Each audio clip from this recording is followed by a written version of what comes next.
Le thème des racines chinoises de Zhao Wuqi est un thème évidemment important pour un artiste d'origine chinoise qui a fait sa formation à l'école des beaux-arts de Hangzhou, mais qui a fait la quasi-totalité de sa carrière en France. Donc,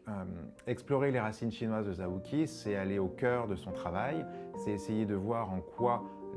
la tradition, en quoi l'héritage qu'il a reçu en Chine a été conservé dans son œuvre et ce qu'il en a fait. Donc c'est un thème important qui est au cœur de son travail, d'autant plus que Zhao Wuqi, quand il est arrivé en France en 1948, a surtout cherché à ne pas être considéré comme un artiste chinois. Il voulait être considéré comme un artiste tout court, au même titre que tous les artistes étrangers qui, à ce moment-là, arrivaient à Paris.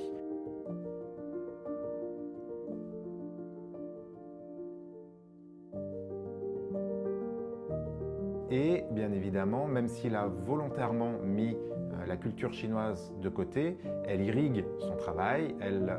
réapparaît dans certains de ses travaux et à certaines périodes, et c'est véritablement quelque chose que petit à petit il va explorer, qu'il va faire sien, et qui va surtout, bien évidemment, énormément réapparaître dans la fin de sa carrière. Ce qu'on peut voir au travers des œuvres qui ont été sélectionnées, c'est que Zhao Wuqi a constamment balancé entre deux pôles très importants au niveau de sa création. Une tradition européenne, une tradition occidentale à laquelle il se réfère, les grands maîtres de la création du monde occidental, une tradition de la peinture à l'huile, des choses qu'il voit en Europe, qu'il voit aux États-Unis et qu'il influence, et d'un autre côté, la tradition chinoise, tout le fond culturel hérité de sa formation, de sa famille, de son goût pour l'art. Et on peut voir dans l'exposition, à certains moments, l'importance de cette tradition chinoise, de ses racines. Alors le but pour Zhao Wuqi n'a pas été de respecter la tradition chinoise, mais a été plutôt dans une recherche permanente de modernisation, de transformation de cet héritage et surtout d'acceptation et de faire sien cet héritage.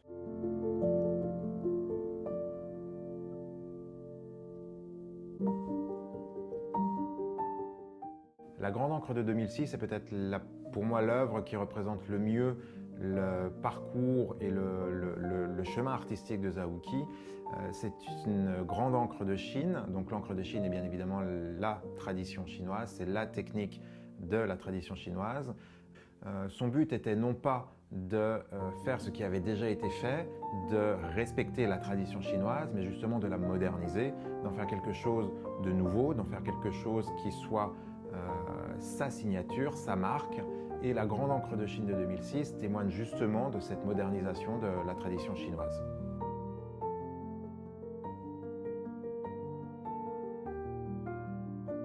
Il est important de parler des racines chinoises et de l'apport de la culture chinoise chez Zhao Wuqi, car bien évidemment pour un peintre d'origine chinoise, cela peut sembler une évidence.